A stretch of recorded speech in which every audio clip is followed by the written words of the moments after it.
What's up, everyone? Shakiel Mahjouri here for CBS Sports, and you know who this is. He is the reigning, defending, undisputed AEW World Heavyweight Champion, and he'll defend that title against Orange Cassidy at Full Gear later this month.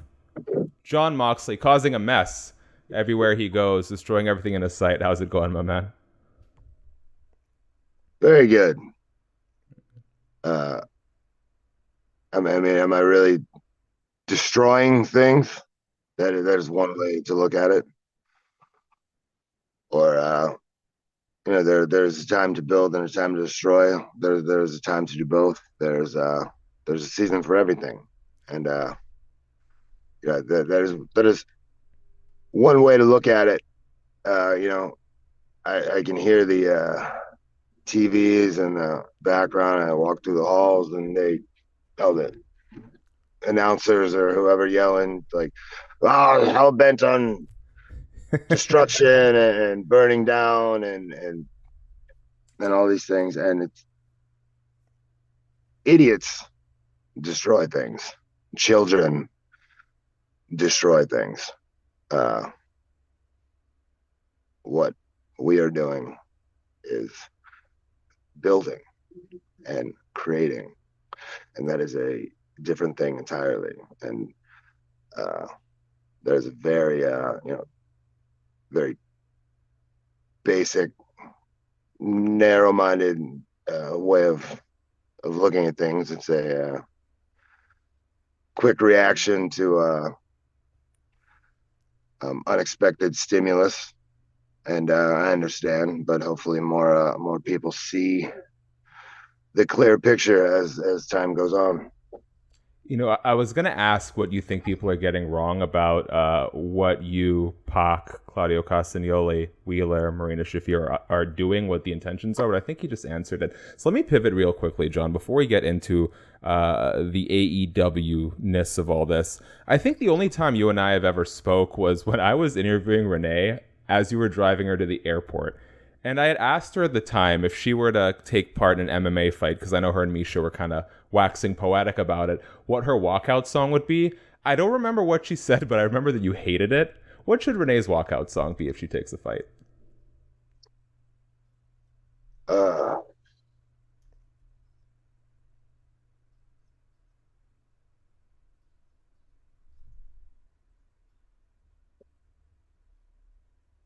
Good question. There's a pretty intense bout in the some sort of pillow fight exhibition from years and years ago, and that probably exists out there somewhere, where I'm not sure what she came out to for that. That was actually pretty gnarly. uh uh you swing those fucking things hard enough, you can cuss somebody for sure. I would say something timeless and classic, like a queen, like a Mm. bicycle race or something along those lines.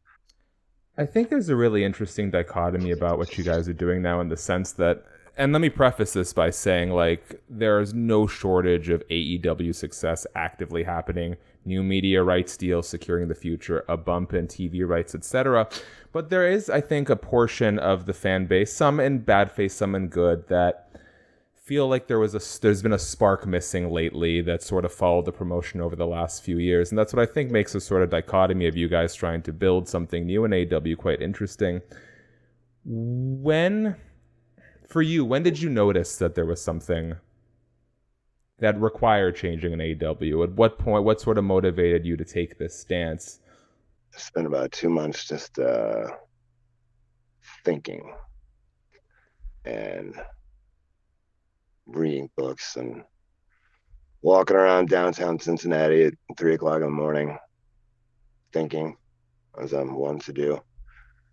And I had a vision, a vision of a future, a vision that it could be ours, that it could belong to everybody, that a vision of a world where everyone can be successful. A vision of a world where um, everyone's strengths are brought to the forefront, and a vision of a world that is inhospitable for bullshit. And um, one thing I've found challenging, one thing I found challenging in the previous iteration of the AEW was I found it challenging to find anyone who would take responsibility for anything. And it's not my fault was the thing that would be heard bouncing around the hallways of AEW quite ubiquitously. And so essentially what it boils down to is, well, I'll just take responsibility for everything, for every single thing. I'll make it my responsibility. You can blame me. If we run out of hot dogs tonight, if the vendor in the concourse runs out of fucking hot dogs in Providence, Rhode Island, I'll make it my responsibility. Blame me. Put the responsibility on me. And like next time, or you know what, I'll go to Costco and get 30 boxes of hot dogs, and I'll drive them to the building.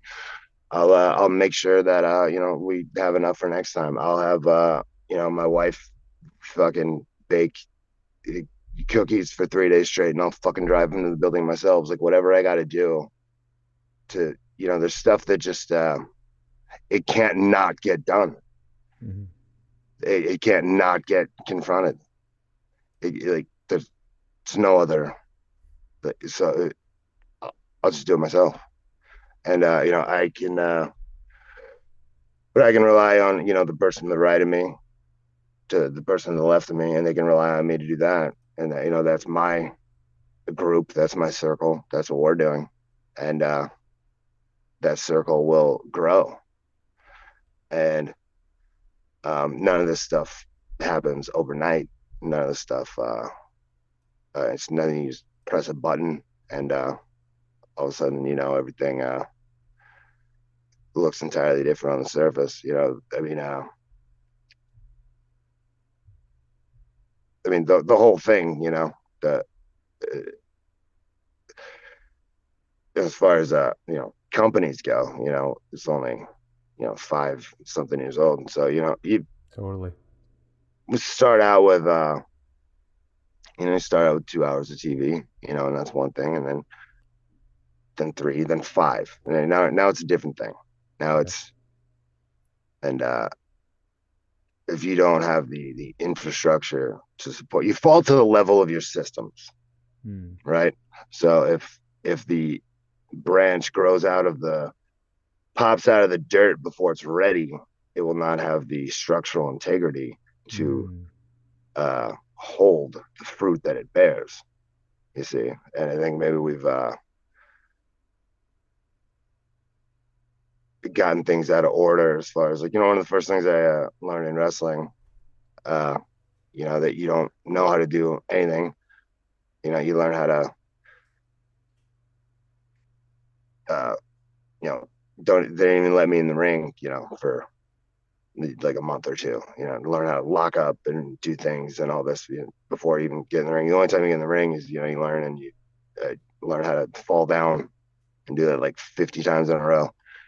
And so your head's spinning and you want to vomit. And then you do it again and again and again and again. And so you got that stuff down like it's a reflex, and it's perfected and it's there. And then you move on to the next thing. So, but what that is called and how that is described is, and I hear this over and over and over, it's crawl, walk, run. Mm-hmm. Crawl, walk, run. And maybe we tried to run a little bit faster. Maybe we went from a certain cadence of walk and tried to jump into a run a little bit, and things got a little out of balance and split the differential, so to speak. So it's about just getting into the right gear for the speed you're attempting to drive, which we're going to do. And I'm actually quite excited about it. I been through a lot of last couple of years. Been a very strange, rough kind of personal couple of years, but I feel like I've gone through a bit of a personal transformation and recently, and things very clear in my head, and still just kind of slowly over time evolving into the person that I think I'm meant to be. And I don't think there's. I think this is exactly where I'm supposed to be, and it was always like this. And right here at this exact time, at this exact place, is exactly where I'm supposed to be, I think. And all right, feel. Uh, and So I'm very very optimistic, about everything, and As am I. I'm moving forward with if it might sound like I'm yelling and screaming and trying to destroy things, and I'm some sort of dissident, uh, but I think nothing could be farther from the truth. I'm a realist, if anything. I was always searching for uh, the truth of the situation. There's people who get upset when you. There's people who get upset when you lie to them, and there's people who get upset when you tell them the truth. Right, and I'm very much the former. I'd rather just know what I'm working with and move forward from there. And I'm very optimistic about the future, and now in a lot of different ways I can kind of see.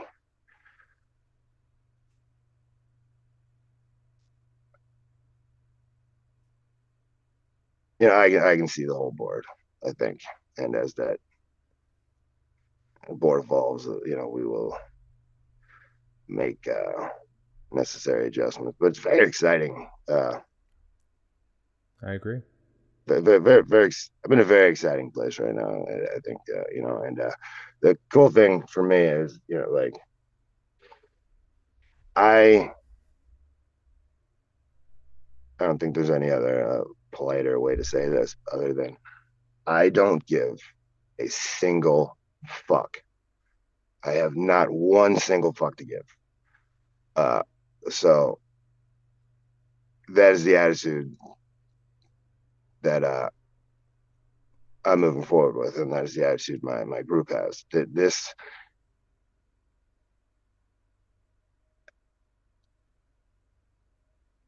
everything I am trying to achieve right now is this is very much the hill I will die on. I've seen people say that and they don't mean it, and I've seen people say it and mean it and they die on that hill.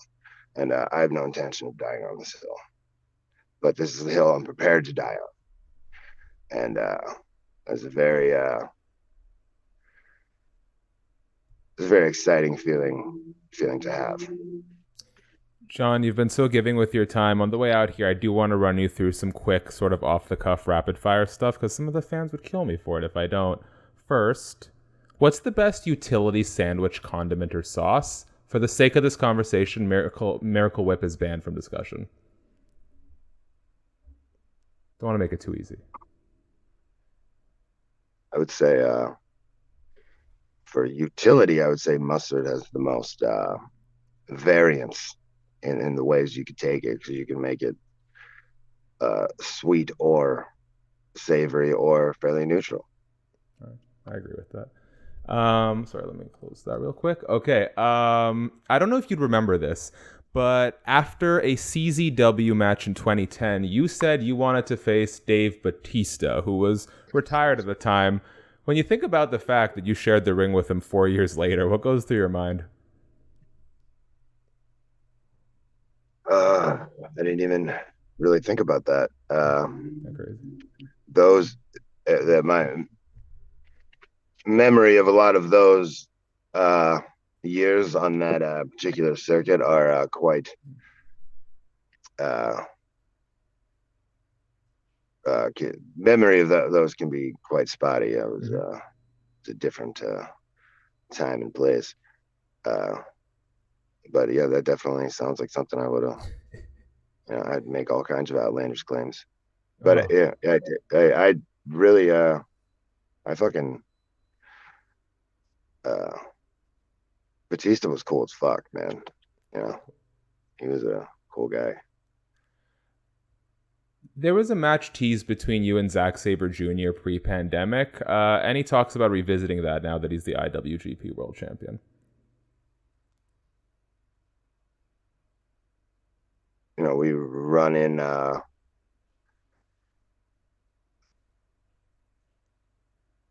such close circles, and that I don't think that is out of the realm of possibility at all. I think anything is possible. So that is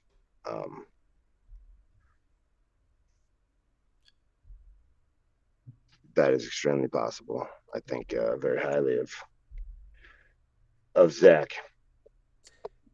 Do you remember wrestling alongside a guy named Dick Rick in a 2006 handicap match against Paul White on Heat?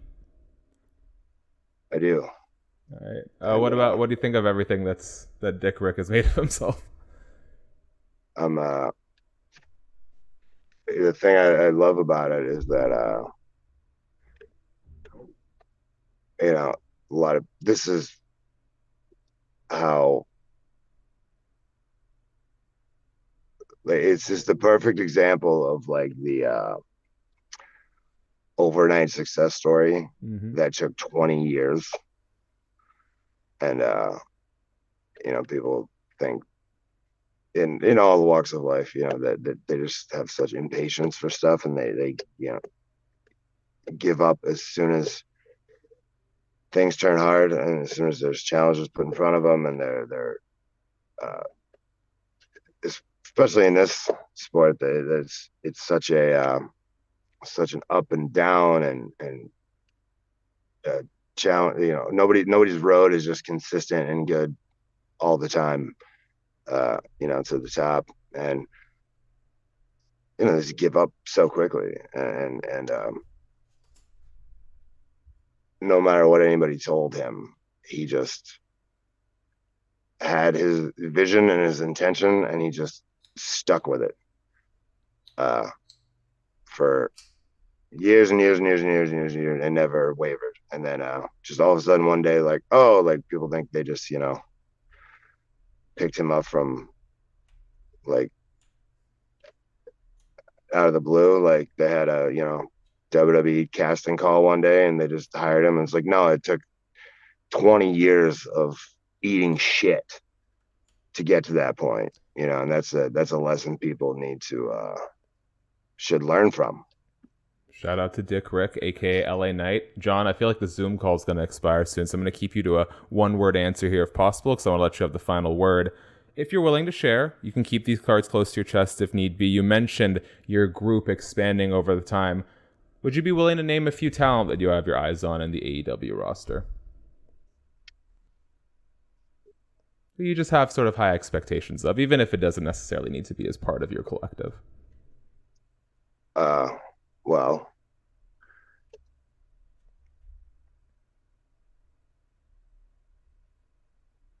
we control the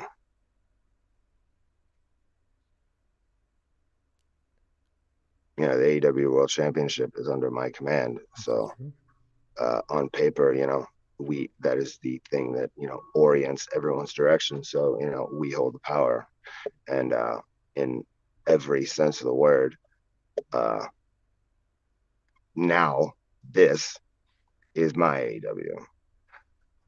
So what that means is it's also Claudio's AEW, and it's Pac's AEW, and it's anyone else on the roster you can name. It's their AEW too. It's ours. And if you're a ticket buying fan, if you come to the arena and you take off work and you pay for parking, and you get a babysitter, and you got to go to work the next morning, and you invest your time and money and energy into supporting this place, then it's your AEW just as much as it is mine. This is energy you cannot own. It's all of ours. So